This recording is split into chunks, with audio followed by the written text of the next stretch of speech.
Hey, what's going on people? In this video we're going over the best items for Zane in Borderlands 3. From shotguns and pistols to grenade mods and artifacts, this is the must-have gear for Zane that'll have you dominating the Borderlands. And we'll start with shotguns. First up, the Butcher, which can come in all elements including non-elemental, which is best farmed for by trading ludograms with Crazy Earl, which you can get from Dinklebot around here in Skywell 27, and also drops from the final boss of the Slaughter Shaft. The Butcher fires at an incredible fully automatic pace with a unique effect that'll have you rarely reloading. That's because for each shot you fire, there's a high chance for bullets to be returned to your magazine, allowing you to keep that trigger held down and the damage coming. It can cut through anyone and anything, perfectly suited for Zane. Just make sure you avoid the ×6 variant. The Convergence is another great shotgun for Zane and another one made by Hyperion. Again, it comes in all the elements including non-elemental, but is exclusive to the Psycho Krieg DLC, dropping most often from Dr. Benedict around here in the Benediction of Pain. But you can also get one from the Hag of Fervor during the trial of the same name. The Convergence is a shotgun that doesn't hit once, but twice, as a dissection of needles erupts from the impact point, piercing your target from all angles. Not only does that provide more damage, but more hits, which is especially useful when using a Seeing Dead class mod. Again, I'd avoid the redundant prefix, but other than that, you can't go wrong. To assault rifles, and you must have an OPQ system, which drops as part of the cartel event from Joey Ultraviolet, but you can also get one from Josie Bite and Franco Firewall. Zane excels with weapons that feel good to use, and there's not much that feels better to use than this. The OPQ system fires 2 projectiles per shot that deal heavy damage, with the occasional shock round thrown in. Its secondary mode can also spawn a copy of the gun, which playing dirty can increase to 2, but the main attraction here is the gun itself. Even though it's locked to the kinetic element, that doesn't stop it from tearing through the health bars of anything you face. Now to the Rowan's Call, which is manufactured by Jacobs and comes in incendiary shock and radiation, dropping most often from Red Rain at the end of the Slaughter Start 3000. The Rowan's Call can sometimes feel a little slow, but with violent violence, Zane can help it to mount enemies even faster. It is an incredibly hard-hitting assault rifle where critical hits return 2 bullets to your magazine and ricochet 2 bullets at the nearest enemy. If that wasn't enough encouragement to land criticals, Zane has skills like Headman's Hands that build upon the manufacturer crit bonus and make them land even harder. Even without hitting them though, the Rowan's Call will do some work. The Breath of the Dying is another assault rifle that you absolutely need to try on Zane, with an increased chance to drop from Blinding Banshee, who you fight around here in Desolation's Edge. Even though it's locked to the corrosive element, this thing will blast through health bars in an instant, made even better by its unique effect, which causes 13 deadly corrosive orbs to expand out from the corpses of your enemies and pop anything they touch. It's an absolute laser and does monstrous amounts of work on the mobbing front. To sniper rifles, and I really can only recommend the Root, which is exclusive to the Bounty of Blood DLC, dropping from Lanny Dixon, who you can find around here in Asphalt Peaks. There's no other weapon in the game that comes close to what this is able to do in the hands of Zane, and that's all thanks to its projectile pattern and his eraser skill. You see, the Root fires deadly laser beams in a 2-round burst, which spawn a large number of additional projectiles along the flight path that explode after a short delay. It's this high volume of additional explosions that, when they trigger Eraser, allow Zane to one-shot bosses with ease. It gets increasingly ludicrous when you guarantee those Eraser procs with the Hustler class mod and double dip into splash damage radius, allowing one shot to not just delete a boss, but everything on screen. Now I hear that interaction may be lacking on console. If that is the case, count yourself lucky that you can still see.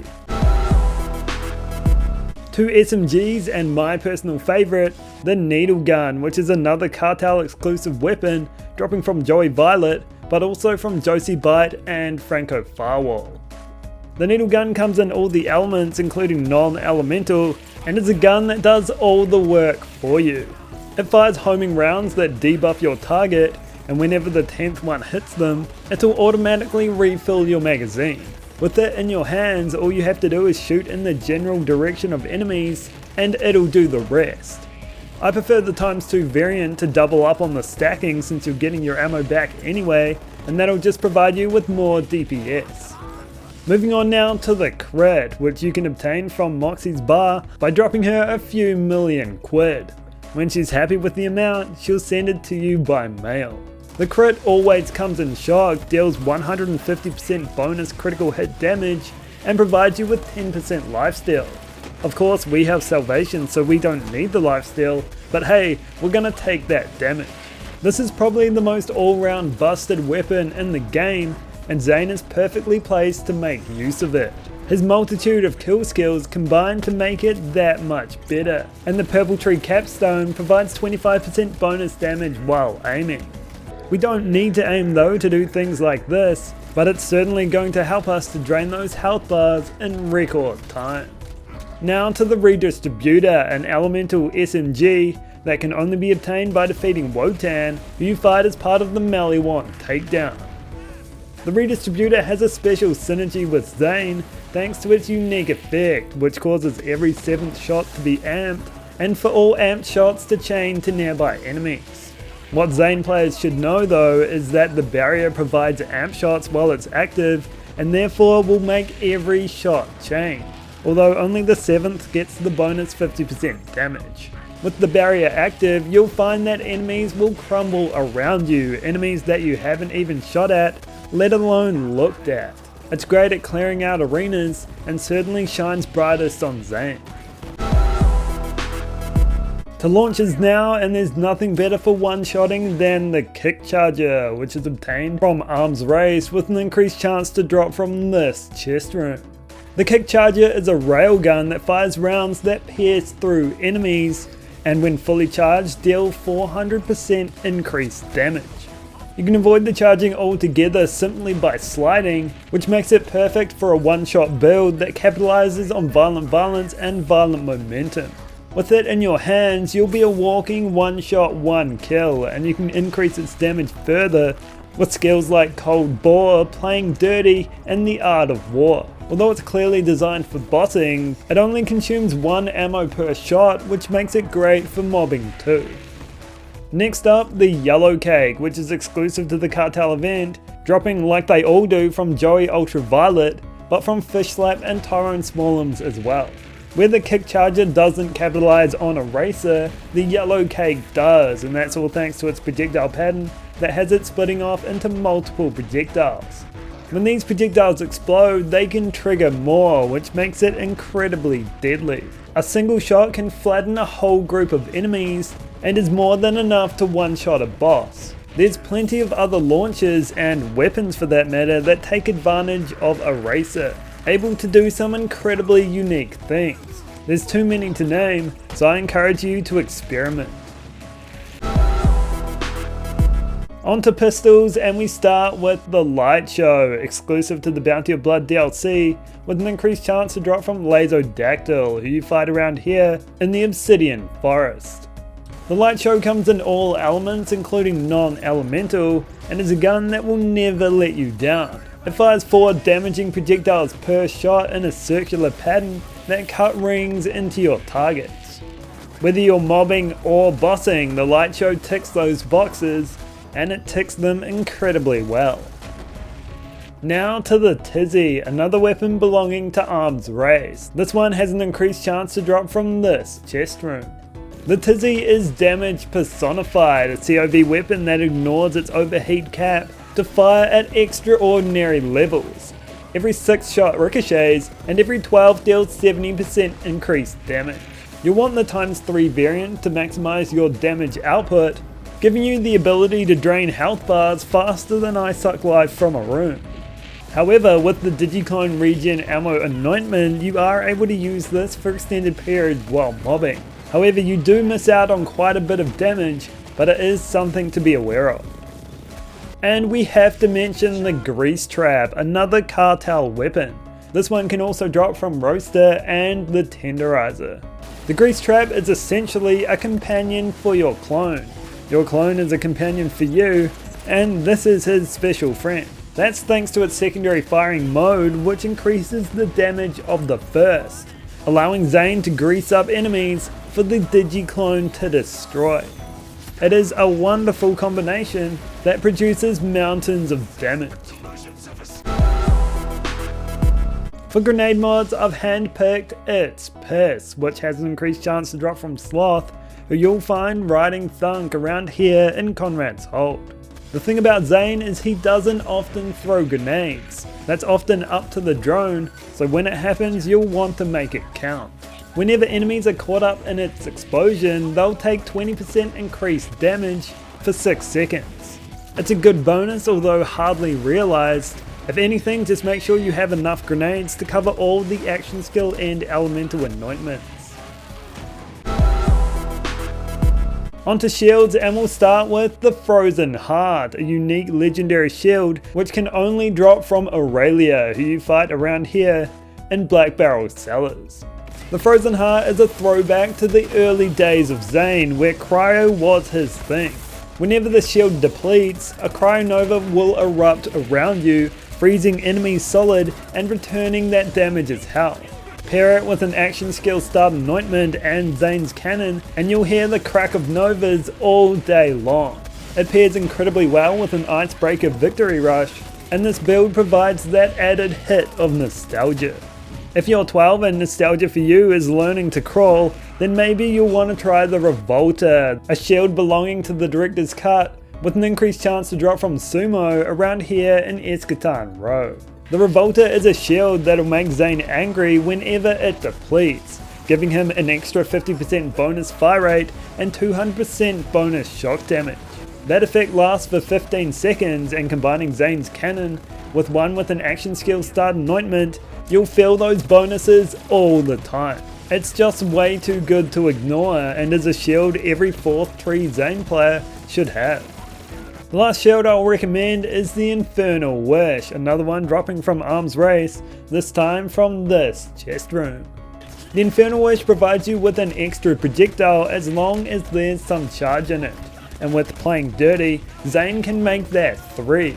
It's another item that'll massively boost his one-shot potential, which is already abnormally high.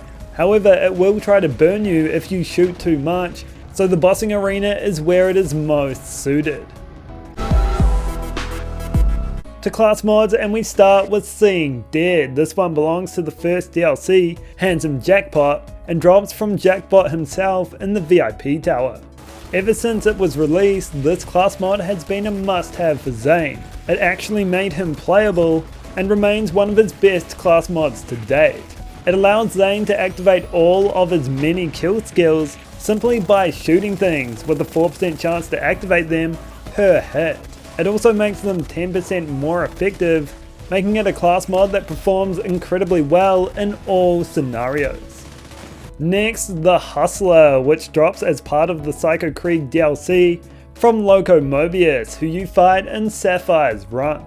We've touched on it briefly, but essentially this class mod allows for non-critical hits to count as criticals and increase their damage. This effect can stack up to 5 times for each non-critical hit, essentially granting you a 5% chance to deal 25 to 125 increased damage on your next critical hit.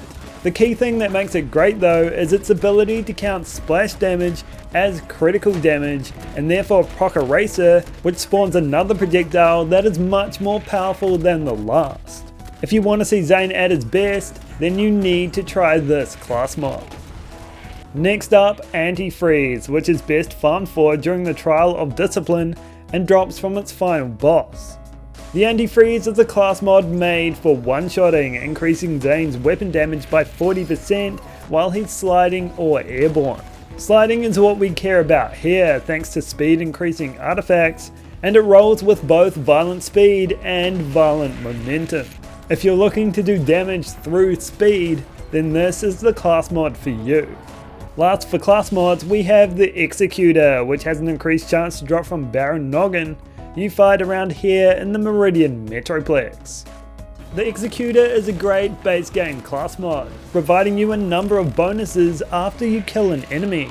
The main ones being 20% cryo and elemental effect damage and 75% crit damage. All of its effects last for 8 seconds.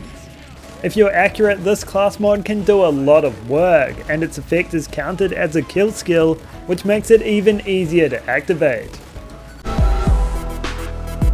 To artifacts, and we start with the Victory Rush, which has an increased chance to drop from Azalea, who you fight around here in Black Barrel Cellars. The Victory Rush is a great artifact for Zane because it not only increases his damage after killing a badass, but his movement speed too, which infers even more damage. Those bonuses last for 60 seconds, and it's best with the Icebreaker prefix, due to his synergy with the cryo element. Of course, you can't go wrong with Snowdrift either. If you're looking for a base game artifact for Zane, this is your best choice. Next we have the Toboggan, yet another item from Arms Race. Yes, I know. This one has an increased chance to drop from this chest room. The Toboggan is the best one-shot artifact that Zane can equip. Although it doesn't increase your slide speed quite as much as a fully leveled Snowdrift, it provides 100% bonus amp damage, which is more than enough to make up for that. This is a must in every Zane player's arsenal, and you'll want area damage in either slot 2 or 3 for bonus area damage radius. Of course, we can't be in the artifact section without suggesting the Pearl, which belongs to the Guns, Love and Tentacles DLC from the quest Call of Githian.